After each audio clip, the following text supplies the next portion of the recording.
hörmetli qarindoshlar, Sharq Turkiston Surgundi hukumati televiziyasining xabarlar programmasida ko'rishinglarni qizg'in qarshi olamiz. Yevropa parlamenti Xitoyning Sharq Turkistondagi Uyg'ur va boshqa Turkiya xalqlariga yurgizayotgan jinoyatini insoniyatga qarshi jinoyat dedi.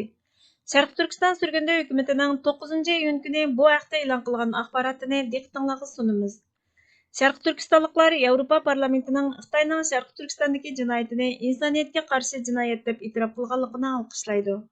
Sharq Turkiston Surgundi hukumati Yevropa parlamentining qaror ma'qullab, Xitoy hukumatining Sharq Turkistondagi Uyg'ur, Qozoq, Qirg'iz va boshqa Turkiya xalqlariga qartilgan sistemlik kishilik huquq dafsanchiligini insoniyatga qarshi jinoyat deb e'tirof qilganligini tabriklaydi. Payshanba kuni Yevropa Ittifoqi parlamentida mutlaq ko'p sonliq ovoz bilan ma'qullangan qarorda Xitoy hukumatining Sharq Turkistonda sistemlik kishilik huquqqa daxl taruz qilishi insoniyatga qarshi jinoyat va irqiy qirg'inchilik xavfi deyildi.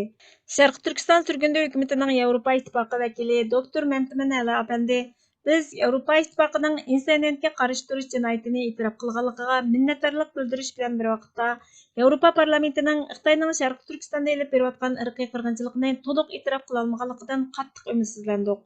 Sharq Turkistonda yuz berayotgan ishlar Birleşken Devletler Teşkilatı irqiy qirg'inchilik ahdnomasida belgilangan irqiy qirg'inchilik. Yevropa Birligi buni irqiy qirg'inchilik deb e'tirof qilish uchun Xitoyning xalqimizni butunlay yo'qotishi shartmidi, dedi. Yevropa parlamentining qarori Yevropa Ittifoqi va uning a'zo davlatlarni Birleşken Devletler Teşkilatı irqiy qirg'inchilik ahdnomasiga asosan barliq zarur tadbirlarni qo'llanib, bu vahshiyliklarni oxirlashtirishga chaqirdi. Yevropa parlamentining qarori Şinjan saqchi hujjatlari Xitoyning irqiy qirg'inchilik harakati, Sharq Turkistonda keng ko'lamda tutqun qilish tafsilotlari va doirasini oshkorlagandan va Birleşken Devletler Teşkilatı kishilik huquq oliy komissari Mashal Bacheletning Sharq Turkiston ziyoratini boshlagandan keyin chiqarildi. Nurg'ulg'an hukumat va tashkilotlar Birleşken Devletler Teşkilatı'nın Xitoy hukumatining Sharq Turkistondagi irqiy qirg'inchilik jinoyatini yuvish va tinilishiga yordam qilgan saxta ziyoratini aybladi. Sharq Turkiston Surgundi hukumatining bosh ministri Salih Tayyar apandi Birleşken Devletler Teşkilatı'nın o'z prinsiplariga amal qilmay, qimmat qarashini saqlab qola olmaganligini nazarda tutganda Yevropa Birligi va uning a'zo davlatlarining Sharq Turkistonning xalqaro jinoiy ishlar sudidagi Xitoy amaldorlarini tekshirish, javobgarlikni surishtirishdagi delosini qo'llashi ilgirki har qanday vaqtdagidan muhim. Biz Yevropa Birligi va uning a'zo davlatlarini xalqaro jinoiy ishlar sudining qaralg'uchisidan Xitoyning irqiy qirg'inchiligi, Uyg'ur va boshqa Turkiya xalqlariga qaratgan insoniyatga qarshi jinoiy qilmishlari ustidan tekshirish olib berishni talab qilishga chaqiriq qilamiz, dedi.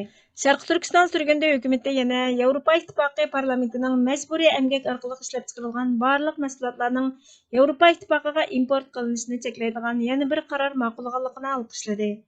Sharq Turkiston Surgundi hukumati Yevropa Birligi va uning a'zo davlatlari va parlamentlarning Xitoyning Sharq Turkistondagi Uyg'ur va boshqa Turkiya xalqlariga qilgan vahshiylikni irqiy qirg'inchilik deb e'tirof qilishiga yana bir qatim chaqiriq qildi.